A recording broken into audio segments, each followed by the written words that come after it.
శ్రీమాత్రే నమ. జయ గురు దత్తాత్రేయ నమ.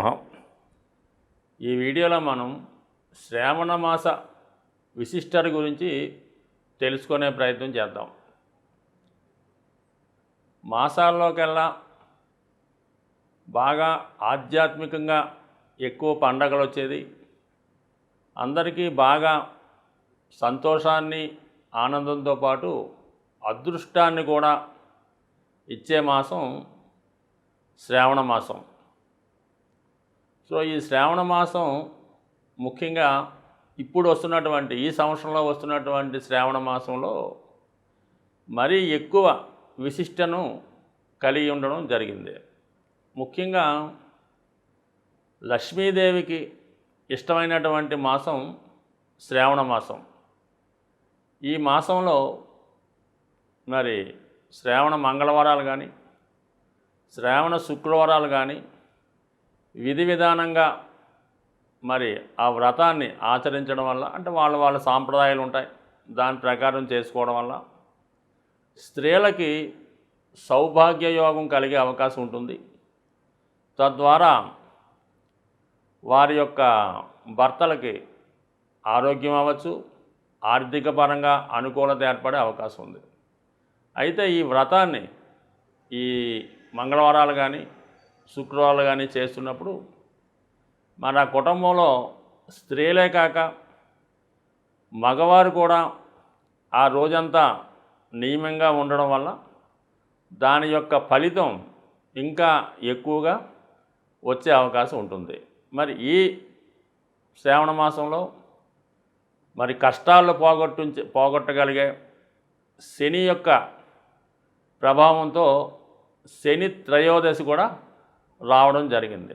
అంటే శనివారం శని త్రయోదశి రావడం వల్ల శని భగవాన్ని పూజించడం వల్ల జాతకంలో ఉన్నటువంటి సమస్యలు, అలాగే గోచార రీత్యా వస్తున్నటువంటి సమస్యలు, అలాగే ఇతరుల యొక్క ఈర్ష్య వల్ల, ఇతరుల వల్ల మన మీద వాళ్ళు పెట్టుకున్నటువంటి కోపం అనొచ్చు, పగ అనుకోవచ్చు, మన యొక్క పతనాన్ని కోరుకునే వాళ్ళ యొక్క దృష్టి నుంచి తప్పే విధంగా ఈ శని త్రయోదశి ఆచరించడం వల్ల, అంటే నెలలో ఈ ఆషాఢ మాసం ఈ శ్రావణ మాసంలో 17వ తారీఖు ఆగస్టు 17వ తారీఖు అంటే మనకి వరలక్ష్మి వ్రతం వెళ్ళిన మరునాడు ఒకటి, అలాగే 31వ తారీఖు ఆగస్టు నెలలో ఒకసారి రావడం జరుగుతుంది. సాధారణంగా అమావాస్య ముందొచ్చే శని త్రయోదశి చాలా బలమైంది కాబట్టి మరి ఎవరైతే ఇతరుల యొక్క ఈర్ష్యకి బలవుతున్నారో, లేదా వ్యసనాల వల్ల, రుణ బాధల వల్ల, ఏదో ఒక బలహీనత వల్ల ఇబ్బంది పడుతున్న వాళ్ళకి, అలాగే మగవాళ్ళైతే చెడు స్త్రీ యొక్క ప్రభావం వల్ల కానీ వాళ్ళ యొక్క ఇబ్బందులు, అలాగే స్త్రీలైతే మరి దుర్మార్గుడైనటువంటి పురుషుల యొక్క వేధింపులకు గురవుతున్న వారు కూడా ఈ శని త్రయోదశి నాడు ఈ 2 రోజులు కూడా విధి విధానంగా నియమంగా చేయడం వల్ల 100% వాళ్ళ యొక్క కష్టాలు తొలగే అవకాశం ఉంది. ఎందుకంటే ఈ నెలంతా కూడా విష్ణుమూర్తి అనుగ్రహం ఉంటుంది, లక్ష్మీదేవి అనుగ్రహం కూడా ఉంటుంది. కాబట్టి మరి ఈ అమ్మవారి యొక్క అనుగ్రహం కావాలంటే ఖచ్చితంగా శని భగవానుడు కూడా మనకి గ్రీన్ సిగ్నల్ ఇవ్వాల్సి ఉంటుంది. అందువలన ఖచ్చితంగా ఈ నెలలో వచ్చే శని త్రయోదశులతో పాటు మరి వాళ్ళ యొక్క ఆచారాలను బట్టి మంగళవారాలు లేదా శుక్రవారాలు చేసుకోవడం మంచిది. అలాగే ఆగస్టు 16వ తారీఖున వరలక్ష్మి వ్రతంతో పాటుగా మనకి రవి సంక్రమణం జరుగుతుంది. అంటే రవి భగవానుడు ప్రతీ నెల ఒక రాశిలోకి మారుతూ మరి ఈ నెలలో సింహరాశిలోకి మారడం జరిగింది. అంటే స్వక్షేత్రంలోకి రావడం కూడా ఒక విధంగా ఇది మరి రవి యొక్క బలం పెరగడం వల్ల జాతకులకి హోదా, గౌరవం, పదవి లాంటి అవకాశాలు ఉంటాయి. కాబట్టి మరి అవకాశం ఉన్నవాళ్ళు ఈ ఆగస్టు 16వ తారీఖు రవి సంక్రమణం రోజు విధి విధానంగా ఉపవాసం ఉండి మరి రవిని పూజించుకోవడం వల్ల 100% వాళ్ళకి హోదా పెరిగే అవకాశం ఉంది, ఆరోగ్యం బాగుంటుంది. అలాగే ఇదే నెలలో ఆగస్టు 19వ తారీఖున మరి రక్షాబంధన్, అలాగే జంధ్యాల పౌర్ణమ, దానితో పాటు విశేషంగా హయగ్రీవ జయంతి. అంటే ఒక విధంగా విష్ణుమూర్తి యొక్క అవతారం హయగ్రీవుడు మన యొక్క సంస్కృతిని, వేదాల్ని రక్షించే ప్రయత్నంలో హయగ్రీవుని యొక్క అవతారం మనకి చెప్తూ ఉంటుంది. ముఖ్యంగా విద్యార్థులు ఎక్కువగా ఈరోజు విష్ణుమూర్తి ఆరాధన వల్ల హయగ్రీవ జయంతి విధి విధానంగా జరుపుకోవడం కానీ, లేదంటే మనకి సమీపంలో ఉన్నటువంటి ఏ విష్ణుమూర్తి ఆలయం దర్శించుకొని వాళ్ళు తులసి దళాలతో అర్చన చేయించుకోవడం వల్ల కంపల్సరీగా విద్యార్థులకి చాలా అనుకూలమైనటువంటి పరిస్థితి ఈ సమయంలో రావడం జరుగుతుంటుంది. అలాగే మరి ఆగస్టు 21వ తారీఖున ఇంకోటి ఏంటంటే రాఘవేంద్ర స్వామి యొక్క ఆరాధన ప్రారంభం జరుగుతుంది. ఈ రాఘవేంద్ర స్వామి కూడా ప్రహ్లాదుని యొక్క అవతారంగా మనం చెప్పుకుంటారు కాబట్టి ఆగస్టు 21వ తారీఖున కూడా ముఖ్యంగా విద్యార్థులు ఎవరైతే విద్య కొరకు చదువుతున్న వాళ్ళు, కాంపిటేటివ్ ఎగ్జామ్స్కు ప్రిపేర్ అవుతున్నవారు, గవర్నమెంట్ పరీక్షలకు ప్రిపేర్ అవుతున్నవారు ముఖ్యంగా ఈ ఆగస్టు 19, ఆగస్టు 21 2 రోజులు కూడా మరి ఆగస్టు 21న అయితే మీరు ఏదైనా రాఘవేంద్ర స్వామి మనకు అనుకూలంగా అందుబాటులో లేకపోతే దత్తాత్రేయుడు, సాయిబాబా మొదలగు ఆలయాలు దర్శించి విధి విధానంగా అక్కడ ఉన్నటువంటి గురువుల యొక్క ఆశీర్వాదం తీసుకోవడం వల్ల విద్యార్థులకి, నిరుద్యోగులకి అత్యంత ఉపయోగకరమైనటువంటి పండుగలు ఈ నెలలో రాబోతున్నాయి. వీలైన వాళ్ళు కార్తీక మాసం ఏ విధంగా నియమంగా పవిత్రంగా చాలామంది ఉంటారో మరి ఈ శ్రావణ మాసం కూడా ఆ విధంగా నియమంగా ఉండడం వల్ల, ఒకే పూట భోజనం చేయడం వల్ల మరి ఎక్కువగా మరి దేవునికి సమీపంలో అంటే విష్ణు సహస్రనామం, లక్ష్మీ స్తోత్రం, కనకదార స్తోత్రాలు లాంటివి చదువుకోవడం వల్ల ఖచ్చితంగా ఈ శ్రావణ మాసంలో స్త్రీలకే కాదు మగవాళ్ళకి కూడా ఐశ్వర్యం, సంతోషం, ఆరోగ్యం కలిగే అవకాశం ఉంటుంది. కుంభరాశి వారికి మరి ఈ శ్రావణ మాసంలో ఈ వీడియో చేయడం కూడా కేవలం కుంభరాశి వారిని అదృష్టం వైపు తిప్పాలనే ఉద్దేశంతోనే పర్టికులర్గా ఈ వీడియో చేయడం జరిగింది. మరి కుంభరాశి వారికి గ్రహస్థితి అంత అనుకూలంగా లేదు ఈ శ్రావణ మాసంలో. ముఖ్యంగా ఒక రాశి వాళ్ళు జాతకం బాగుండాలంటే ఒకటేంటంటే లగ్నాధిపతి అంటే రాష్ట్రాధిపతి శని వీళ్ళకి కుంభరాశి వారికి బలంగా ఉండాలి. లేదు ఈ రాశికి యోగకారకుడు శుక్రుడు మరి బలంగా ఉండాలి.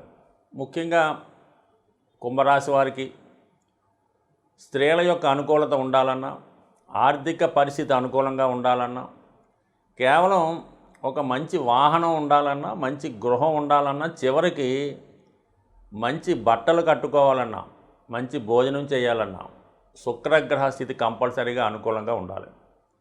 శుక్రుడు మరి గోచారంలో ఎంత బలహీనంగా ఉండి ఎక్కువ పాపగ్రహాలతో కలిసి ఉన్నప్పుడు జాతకుడు స్థితి చాలా ఇబ్బందికరంగా ఉంటుంది. కొన్ని సందర్భాల్లో వేరే విధంగా ఆనందంగా ఉండే అవకాశం ఉన్నది. అంటే కొద్దిగా సమాజం యొక్క కట్టుబాట్లకి వ్యతిరేకంగా ఉండే అవకాశం ఉన్నదన్నమాట. అంటే శుక్రుడు పాపగ్రహాలతో కలిసి ఉన్నప్పుడు మరి సాధారణంగా జాతకుడికి వ్యసనాల మీద ఆసక్తి కలుగుతూ ఉంటుంది. సరే ఇప్పుడు అది ప్రస్తుతం కానీ శుక్రుడు ఈ రాశి వారికి ప్రస్తుతం సింహరాశిలో సంచరిస్తూ మరి శత్రుస్థానంలో సంచరిస్తున్నాడు. పైపెచ్చు జలతత్వ గ్రహం శుక్రుడు, అగ్నితత్వ రాశి సింహం, అందులో ఉండడం వల్ల మీ సంపద ఆవిరైపోతుంది. మరి సప్తమ భావం అవటం వల్ల ఏంటంటే స్త్రీలతో విరోధం, భార్యతో అనుకూలత లేకపోవడం, వాళ్ళకి ఏదో సమస్యల వల్ల మీరు ఇబ్బందులు పడడం జరుగుతుంది. పోనీ ఇక్కడితో జరిగిందా? నెమ్మదిగా శుక్రుడు ఆగస్టు 25 తర్వాత ఇదే శ్రావణ మాసంలో కన్యారాశిలోకి ప్రవేశిస్తున్నాడు. అంటే నీచ స్థితిలోకి వెళ్తున్నాడు. పోను ఓకే, నీచ స్థితిలోకి వెళ్తున్నాడు. ఎవరో తక్కువ స్థాయి వాళ్ళతో విరోధం రావడం కానీ, వాళ్ళతో సంబంధం పెట్టుకోవడం కానీ జరగవచ్చు. అలాగే ఆర్థిక పరిస్థితి జగదాడడం వల్ల మనకన్నా తక్కువ స్థాయి వాళ్ళ వద్ద చెయ్యి చాపవలసిన స్థితి రావచ్చు. అక్కడితో ఊరుకున్నాడు, ఆ శుక్రుడితో కేతువు కలుస్తున్నాడు. ఇది పూర్వజన్మలో మనం చేసినటువంటి పాపకర్మలు ఈ జన్మలో అనుభవించవలసి వస్తుంది. ఏదో అటువంటి వారు గత సంబంధం ఉన్నటువంటి వాళ్ళు ఈ జన్మలో మీకు తారసపడి ఏదో విధంగా మీకు నష్టాన్ని కలిగించే అవకాశం ఉంటుంది. సో అందువలన ఏంటంటే మరి వీటి నుంచి బయటపడాలి, జన్మశని ప్రభావం నుంచి బయటపడాలంటే మీకు అదృష్టవశాత్తు ఈ శ్రావణ మాసం అన్నది విష్ణుమూర్తి అనుగ్రహంతో మీకు ఈ మాసంలో లక్ష్మీ అమ్మవారి కృపకు పాత్రలు అవ్వాలంటే మీరు ఖచ్చితంగా చేయవలసింది ఈ నెలలో వస్తున్నటువంటి 4 శుక్రవారాలు విధి విధానంగా అమ్మవారికి అంటే మరి వరలక్ష్మి వ్రత పూజ మిగతా వారాలు చేసుకోవడం. కొంతమంది ముత్తైదువులకి మీ స్థాయిని బట్టి ఎక్కువగా తాంబూలం వాళ్ళకి చెల్లించడం వల్ల, అదే మీ యొక్క దగ్గర బంధువులు మీ రక్త సంబంధీకులు ఉన్నటువంటి అక్కచెల్లెళ్ళకి కానీ తల్లి లేదా తల్లి సమానమైనటువంటి వారికి వారి సంతోషానికి తగు విధంగా మీ స్థాయిని బట్టి వాళ్ళకి మంచి వస్త్రాలు బహుమతిగా ఇవ్వడం వల్ల, వారి యొక్క ఆశీర్వాదం పొందడం వల్ల ఒకటి శుక్రుడు బలవంతుడవుతాడు.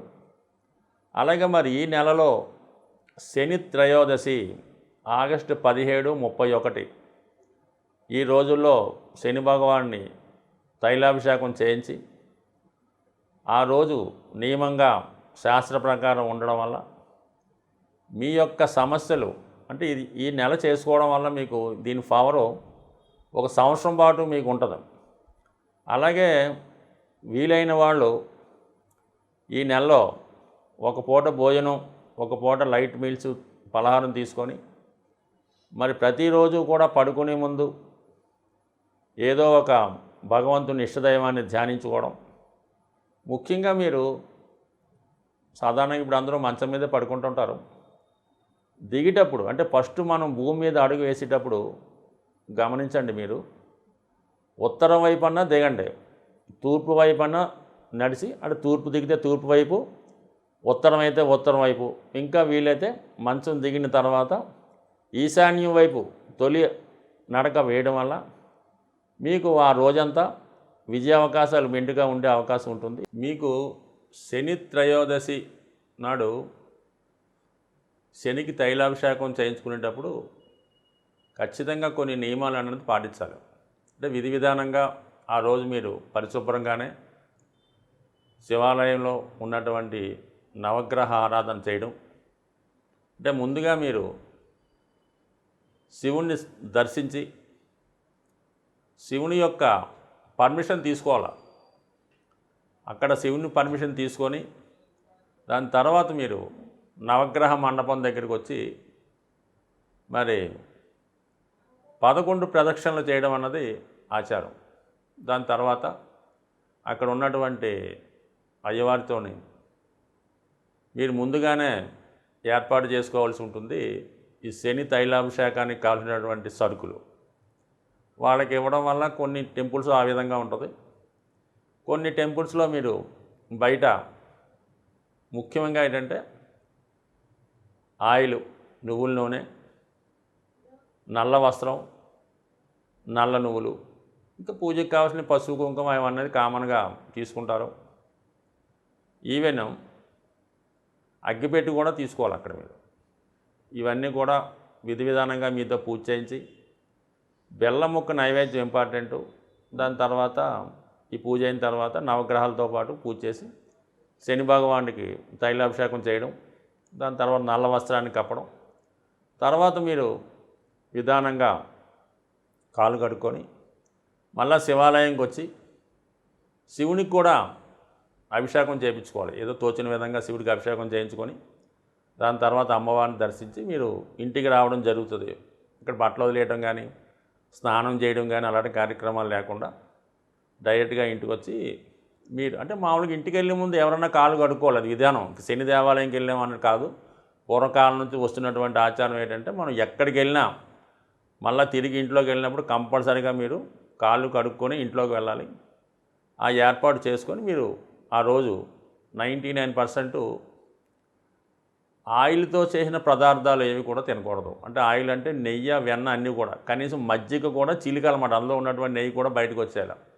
అటువంటి పచ్చి పులుసు, అన్నం, తాలింపు పెట్టిన పప్పు ఆ విధంగా తింటూ ఆ రోజు కింద పడుకోవాలి. భూసైనం అంటే మామూలుగా అయ్యప్ప దగ్గరికి వెళ్ళినప్పుడు ఎలాగో చాపో తలగడ పెట్టుకొని ఓ తలగడ గొప్పుడు పెట్టుకొని ఆ రోజంతా కూడా సంసార సుఖానికి దూరంగా ఎటువంటి వ్యసనాల గురించి ఆలోచించకుండా ఆ రోజు కింద పడుకొని ఆ రోజు మళ్ళీ మీరు సూర్యోదయానికి ముందే లేచి చక్కగా మీ స్నానం చేసి మీ కార్యక్రమాలు తీర్చుకుంటే ఖచ్చితంగా ఈ ఫలితం రావడం జరుగుతుంది. అలాగని మీరు శనికి పూజా కార్యక్రమాలు చేసి ఏ విధమైనటువంటి అనాచార కార్యక్రమాలు చేసినా, సిగరెట్ కాల్చినా, ఇంకోటి చేసినా, ఎవరితో వాళ్ళతో మాట్లాడటం, హాస్యాలు ఇలాంటివన్నీ మాని తక్కువ మాట్లాడటం, సాధ్యమైనంత వరకు గృహంలోనే గడపడం వల్ల మీకు సంపూర్ణ ఫలితం వచ్చే అవకాశం ఉంది. ఒకసారి చేసి చూడండి, మీకే దాని యొక్క ప్రభావం కనబడే అవకాశం ఉంటుంది. స్వస్తి.